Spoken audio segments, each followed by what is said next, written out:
Welcome to Evercast Weekly, your place for all things Evermore related. We're not associated with the park officially, but we love Evermore to death. My name is Pitt. I'm Robin. And today we're going to be talking about the return of Evermore. It's been closed for a few months, and this is our take on it and our review of how it's looking these days. And we're going to try to do this in one take without doing edits. So if it looks a little rough, that's why. We're just trying to make it easier on ourselves. Yes. One of the first things I noticed as we came back to the park is that there's a lot more attention on kid-friendly experiences. As soon as you're in line, they have scavenger hunts they pass out, which are super fun. And I've seen adults doing them and kids. It's really fun regardless of your age.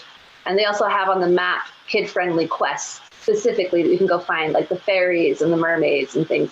And so that's been a really good way to catch the younger demographic as they've been coming into the park. I've been really impressed with that. Yeah, it seems to be a lot more oriented towards like families and like first timers.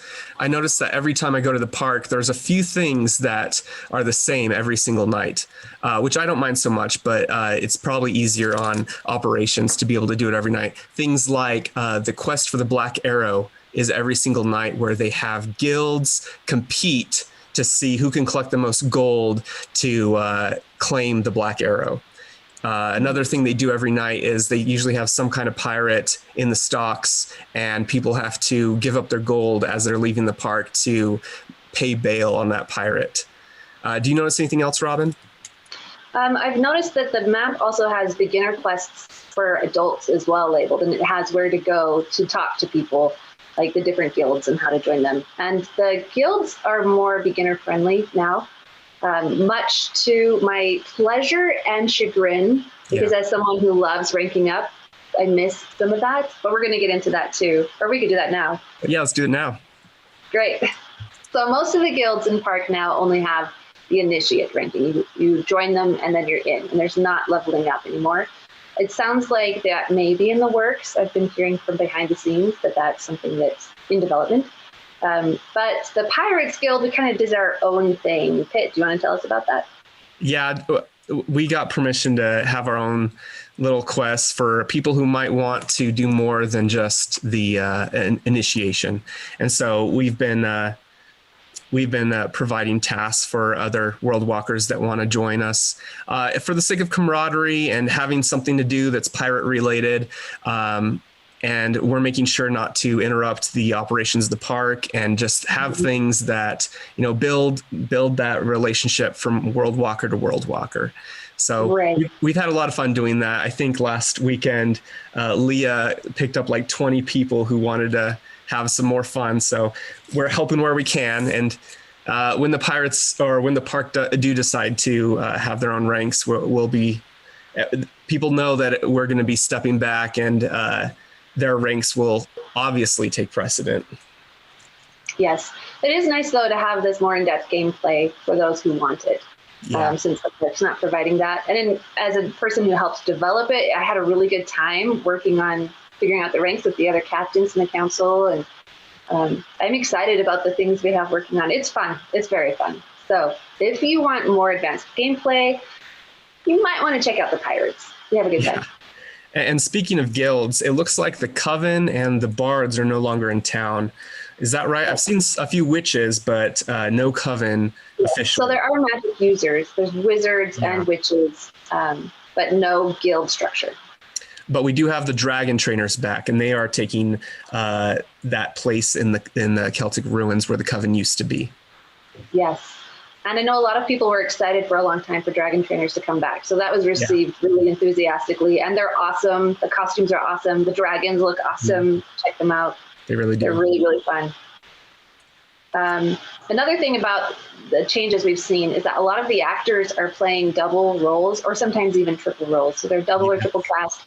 So if you are in park looking for a specific character and you know the face of the actor who plays it, and you see them, jump on them while you have the chance, because you don't know when they're going to switch characters. Right. So.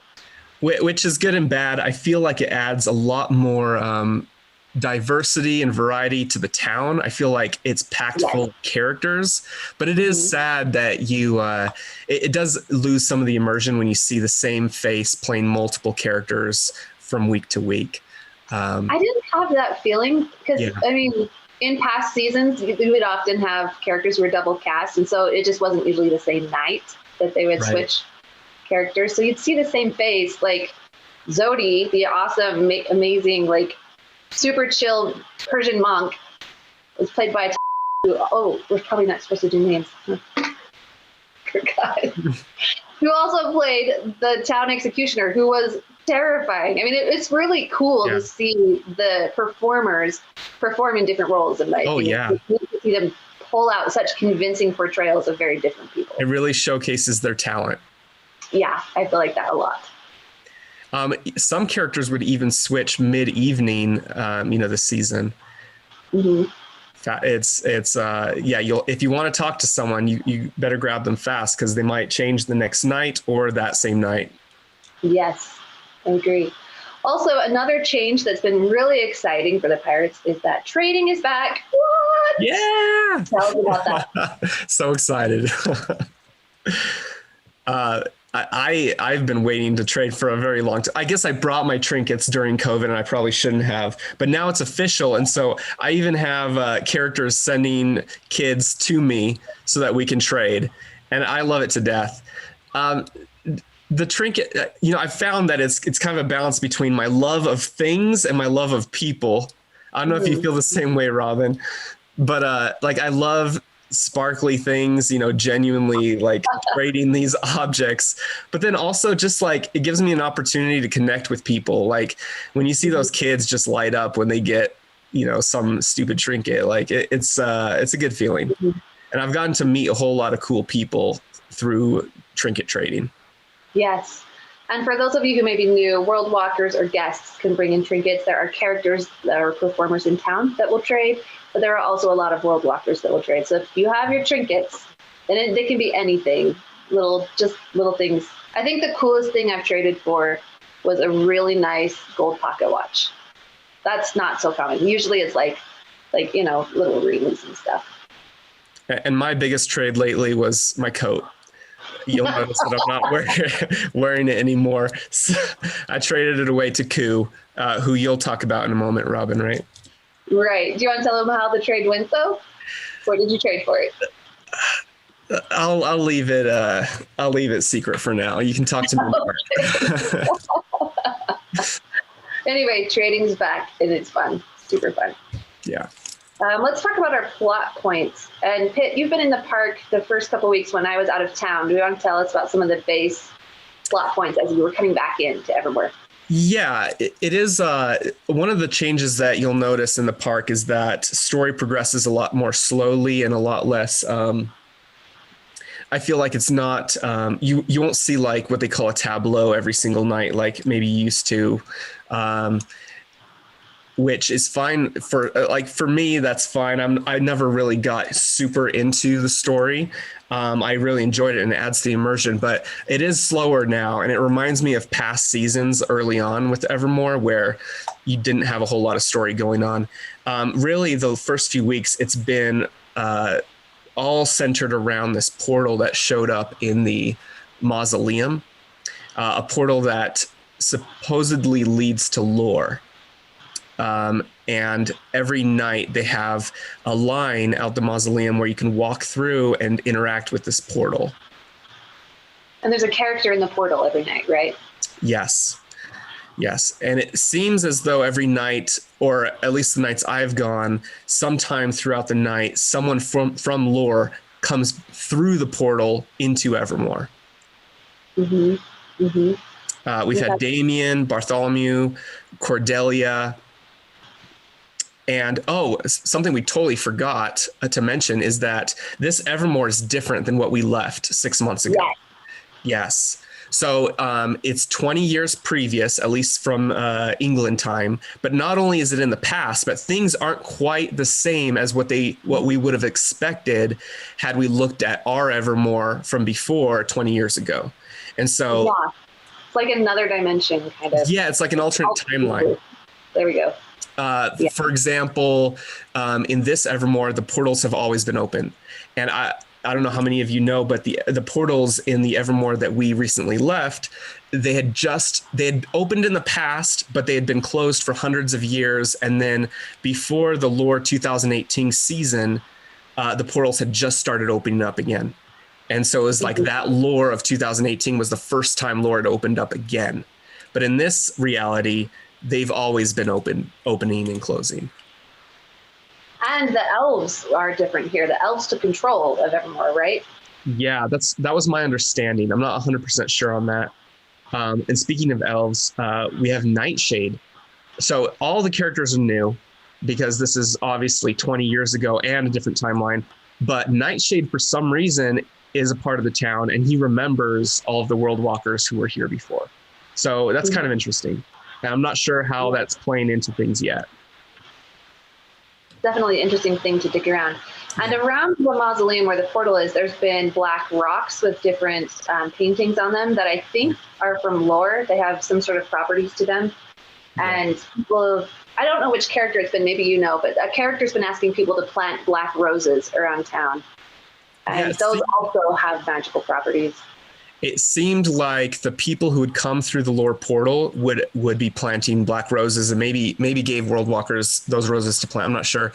But you have mixed feelings throughout the town. Some people are very distraught at that thought, and they can feel like magical properties to these roses. But if you ask the people from lore, it's an act of peace and unity. I don't know. Is that what you got, Robin?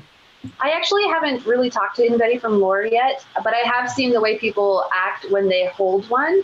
There are certain characters when they hold a rock or a rose, it does something to them, and it's really disconcerting for them, and they want that to be taken away and destroyed. And so I heard that about the rocks, especially. Like some characters, some Evermorians were really distraught when they saw the rocks with the symbols on them, and some wanted them. I think maybe wanted them to confiscate them so they wouldn't be spread around town. Yeah, I think I heard maybe Grimm wanted them. I have to check my notes, though. Yeah. Somebody was trying to collect them. Don't quote me on that one, though. Another difference between this timeline and the original, if you came in Lore 2018, you would have met some of the founders of the Blackhearts, Aoden and Killian. But in this timeline, they actually died. Killian, Aoden, and Auric, they were all massacred. I don't know how long ago. I think it was pretty recent. And so the only founder of the Blackhearts still remaining is this character Grimm, who is in town. Yes. Should we jump to him, Robin? Grimm is amazing. I just love Grimm, and I can't wait to get him to know him more. It kills me that I'm going to be out of park for the next 4 weeks because I just want to spend all my time with Grimm. So when you meet Grimm, how would you describe him, Pitt? Unapproachable. Unapproachable. Yeah, you'll ask him questions and he gives very curt answers like, what's important to you? Like when I figure it out, I'll let you know. Who are your friends? I don't have friends. What do you care about? I don't care about anything. It's always just this hard stop. It's really hard to get to talk to him. And he gets really annoyed when you ask a lot of questions. And so he was he loves you, right, Robin? He did not like me, but we've made progress.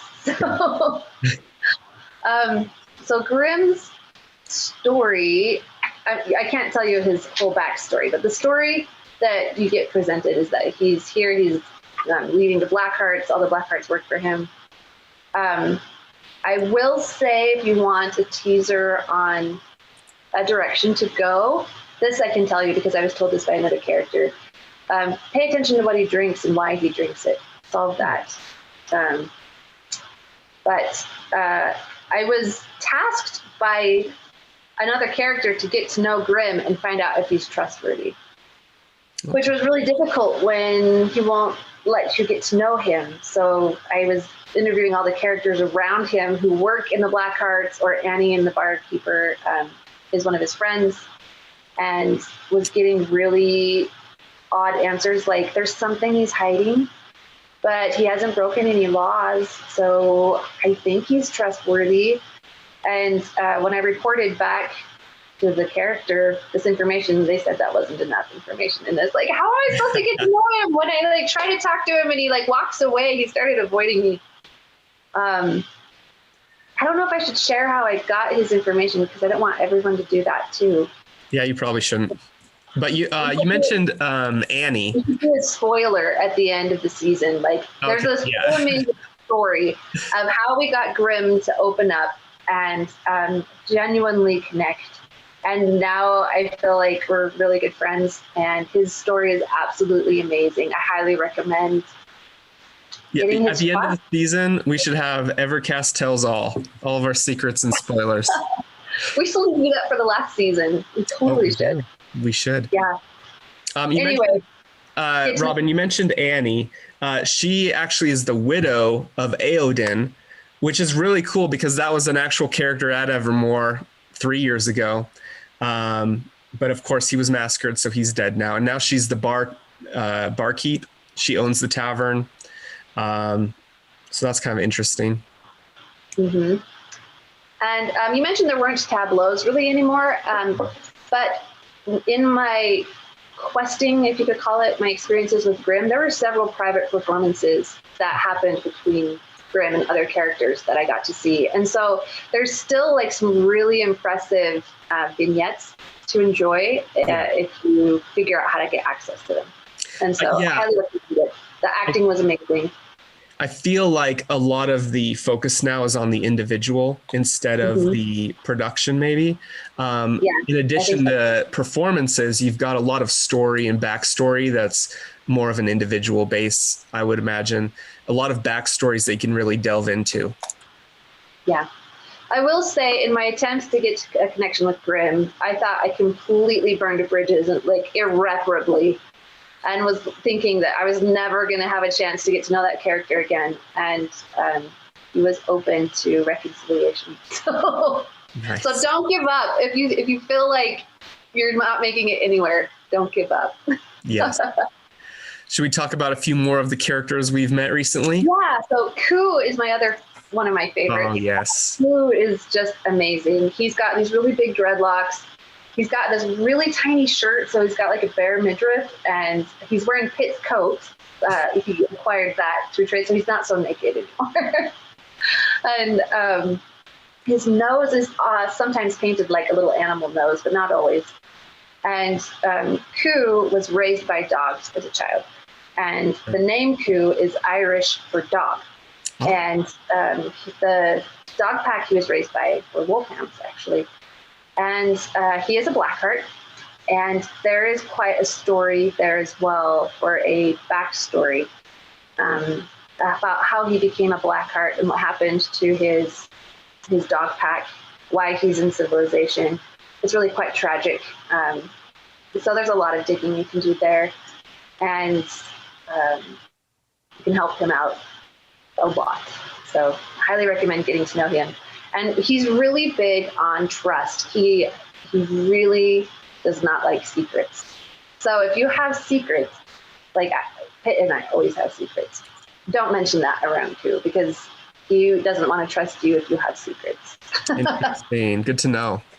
Yeah. Another character we've got in town is Cinder. Cinder, really cool guy. He doesn't know who he is because he washed up on a beach with a dreadful scar across one side of his face. It looks like a burn. And he was found by the Blackhearts, and so he is now a Blackheart. But yeah, he doesn't remember anything from his past. Really cool guy. He might be pursuing Annie, or Annie might be pursuing him. I'm not quite sure, but there's something there. I think she liked Cinder and a magician. A magician, yeah. I haven't met the magician yet. Yeah, trying to find her notes.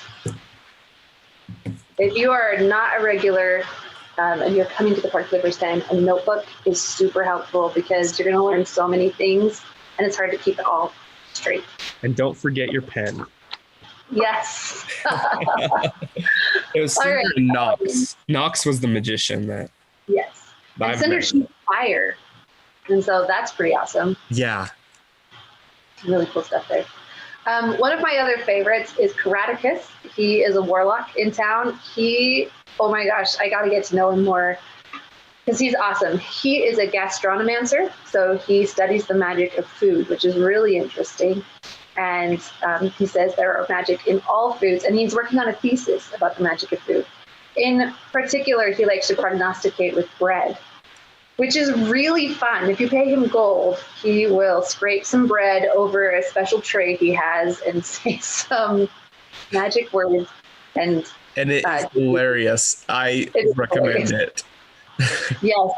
And the interesting thing about Karaticus is that he's not in his own body. He's a really old man in a young person's body because he had an apprentice who was working on a body switching spell.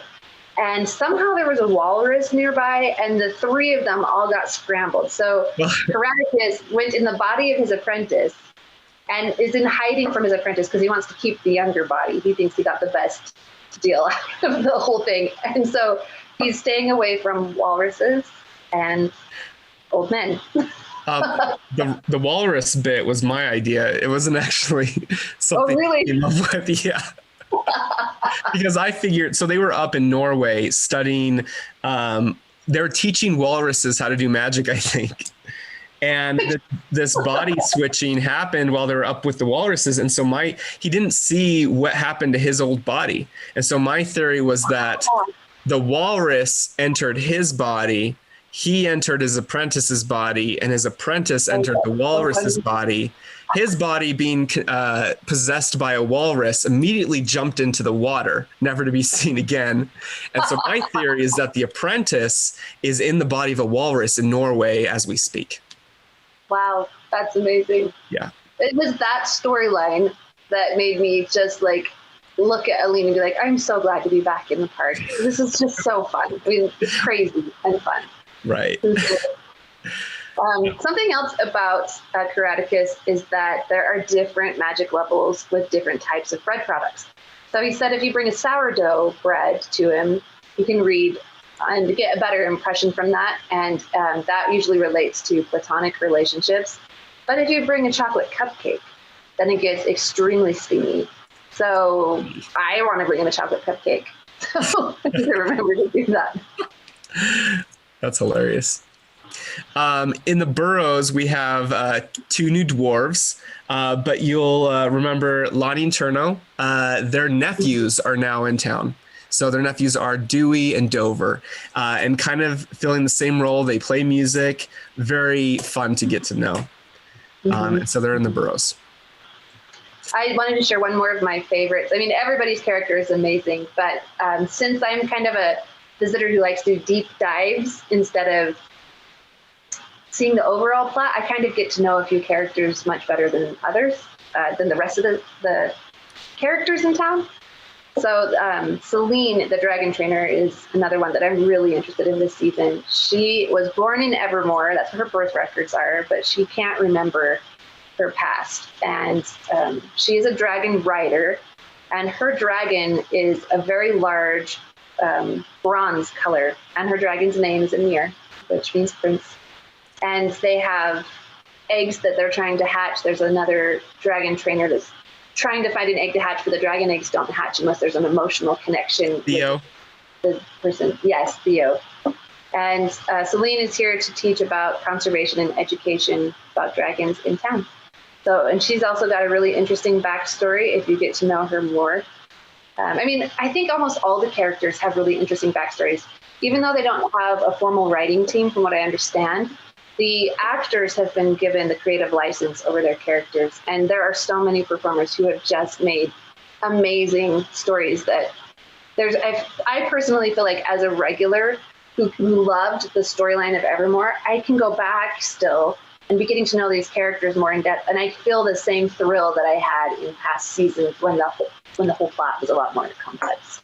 Yeah. So I highly recommend getting to know the characters better. Not all of the characters have a deep backstory, so you might have to do some digging. Yeah, and she has a brother. I guess she has an affinity towards the moon for some reason, and her brother, Cyrus, has an affinity for the sun. He's a knight. Yeah, so that's kind of interesting. And then another character that's really interesting, you'll see a goblin around town playing the guitar. It turns out his name's Bernard.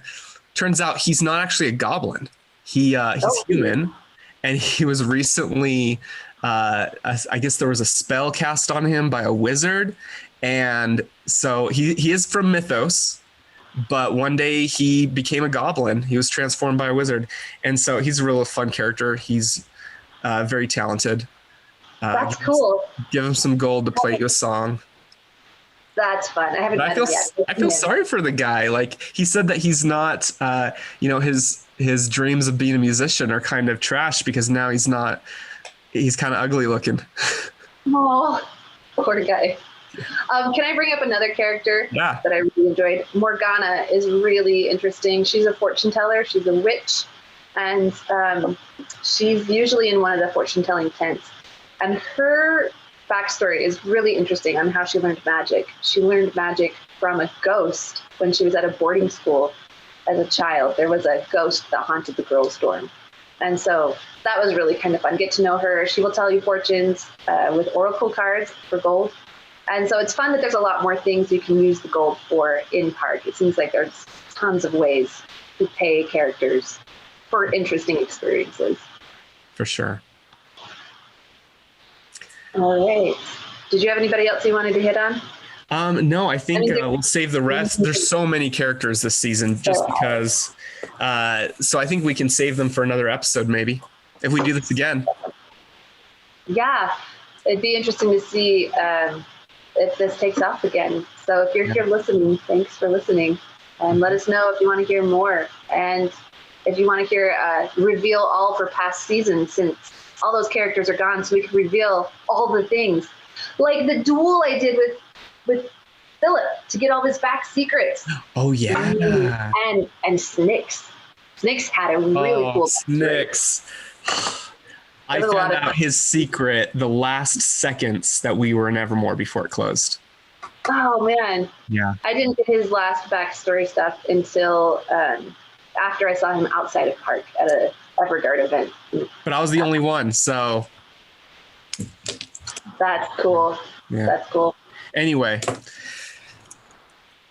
Well, thank you for joining us here at Evercast Weekly. We're so glad to share our things that we are passionate about. Come see us in park. If you see us in park, we are always happy to help New World walkers or guests or regulars. Reach out and say hello. We are very friendly. We try to be helpful and approachable and help others love the park experience as much as we do, because this immersive theater is unlike anything anywhere in the world. So I highly recommend you check it out. You can reach us with suggestions or questions at evercastweekly@gmail.com. See you next time.